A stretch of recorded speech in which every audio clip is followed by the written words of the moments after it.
તો નમસ્કાર મિત્રો, આપણા મિની બ્લોગ ભૂલી જવાય, બહુ દાડા શૂટિંગ કરીએ ને એટલે. તો હવે આપણો વિડીયો આવશે. હવે ટૂંક જ સમયમાં શૂટિંગ કરવાની તૈયારી ચાલે છે, પણ આ વહરાજ શૂટિંગ કરવા દેતો નથી. તો તમે જોઈ શકો છો, જંગલના ઝાડીઓ તો જોઈ લીધી હોય તમે, તો તમે જોઈ શકો છો જે આ પાછળ જે દેખાય આ જંગલ, ખતરનાક જ જંગલ. આજો આ તો નાનો મોટો જંગલ લે, તમે તો મોટા મોટા ફર્યા હશે, પણ અહીં તો મારા અહીં તો નોંચ્યું છે એટલે એ જ બતાડો ને. પણ આપણે મેન ટોપિક પર આવીએ. આપણે વિડીયો શૂટિંગ કરવાનું તૈયારી ચાલે છે. હવે કરી દઈએ 1-2 દાડામાં અપલોડ.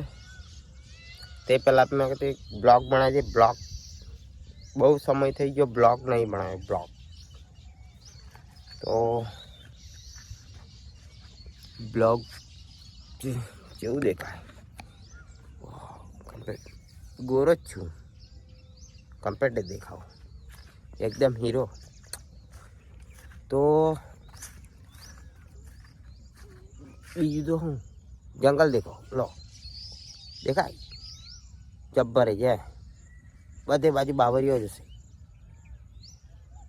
બાવરીઓ ને હાવરીઓ બધું જ દેખાય. ખતરનાક જ તોડી નાખે એવું છે અહીં. પણ આ તો અત્યારે હું ફરવા આવેલો એટલે આનું ખાલી બ્લોગ મેં કીધું શૂટિંગ કરી લે, તો મનોરંજન નથી ગયા. બહુ દિવસથી ગયા વિડીયો નથી નાખ્યો, તો બ્લોગ એક ઉતારી નાખી દઈએ મસ્તનો જંગલનો. એકદમ મોસમ એવું ખતરનાક થઈ રહ્યું છે ને, ઉપર જોઈ શકો છો તમે, ખતરનાક જ વાદળું એમ જ 4-5-6 દાડાથી તો મેં તો દાડે જ નથી જોયો. બસ આવું અંધારું જ રહે. મેં કીધું ચાલો વિડીયો એક ઉતારીએ, એમ કરીને વિડીયો ઉતારી લઈએ તો મજા આવશે. તમે કોમેડી વિડીયો આપણે શૂટિંગ કરવાનું ચાલે છે, જોર જ મજા આવશે. પહેલાં કોઈ જણ 2 દાડે વિડીયો આવશે, 2 દાડે. આ તો થોડોક ટાઈમ હમણાં મળતો નથી. આ તો જરીક લગન થઈ ગયેલું એટલે તમે સમજી શકો છો. બાકી નવરાઈ મળતી નથી, કામ બામ બધું ચાલે છે ઘરનું ફૂલ. તો બસ આટલું જ, બીજું તો કંઈ કહેતો નથી. બીજું તો શું કહું, બીજું કશું જ નહીં. બાય બાય, ફરી મળીએ બીજા બ્લોગમાં.